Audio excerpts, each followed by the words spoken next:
सारी जिंदगी इंसान बस एक ही दौड़ में लगा रहता है, बैंक बैलेंस बढ़ाना है, प्रॉपर्टी बनानी है ताकि बच्चे सेटल हो जाएं। कमाल है ना। हम उस दौलत के लिए मेहनत करते हैं जो हमारे मरने के बाद हमारे ही बच्चों के दरमियान झगड़े और फसाद की वजह बन जाती है। लोग कहते हैं इतना नाम कमाओ कि मरने के बाद दुनिया याद रखे। अरे भाई, दुनिया के याद रखने से कब्र में एसी नहीं लग जाता। दुनिया 2 दिन रोएगी, तीसरे दिन बिरयानी खाएगी और भूल जाएगी। असली इन्वेस्टमेंट वो नहीं जो बैंक में पड़ा है, बल्कि वो है जो आपके जाने के बाद भी आपके खाते में करेंसी यानी नेकियां भेजता रहे।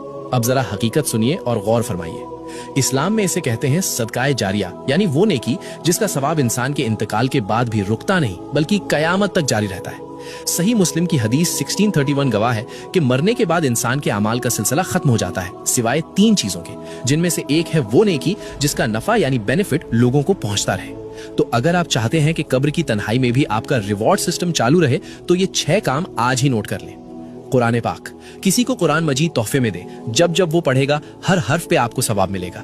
व्हील चेयर, किसी अस्पताल में मरीजों के लिए व्हील चेयर डोनेट कर दे, जब तक कोई लाचार या बीमार उसे इस्तेमाल करेगा आपका खाता चलता रहेगा।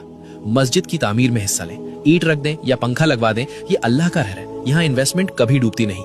पानी का इंतजाम, कोई कुआं खुदवा दें, बोरवेल लगवाएं या किसी पब्लिक जगह पे वाटर कूलर रख दें। जब भी कोई इंसान, परिंदा या जानवर अपनी प्यास बुझाएगा आपकी रूह को ठंडक मिलेगी। दरख्त, एक पौधा लगा दें, जब भी कोई उसके साए में बैठेगा या उसका फल खाएगा वो आपके लिए सदका बन जाएगा। और छठा रास्ता जो इन सब में सबसे आसान है वो है इल्म फैलाना, जैसे कि अभी आप ये पैगाम सुन रहे हैं। याद रखिए, कब्र का अंधेरा बहुत खौफनाक है। वहां कोई दोस्त, कोई रिश्तेदार, कोई बैंक बैलेंस काम नहीं आएगा। वहां सिर्फ यही छोटी छोटी नेकियां चिराग बनकर जलेंगी।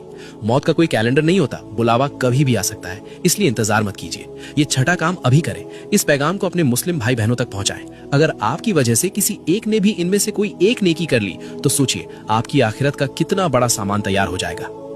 आज आपने अपनी आखिरत के लिए क्या भेजा? कमेंट में अल्हम्दुलिल्लाह लिखें और शेयर जरूर करें।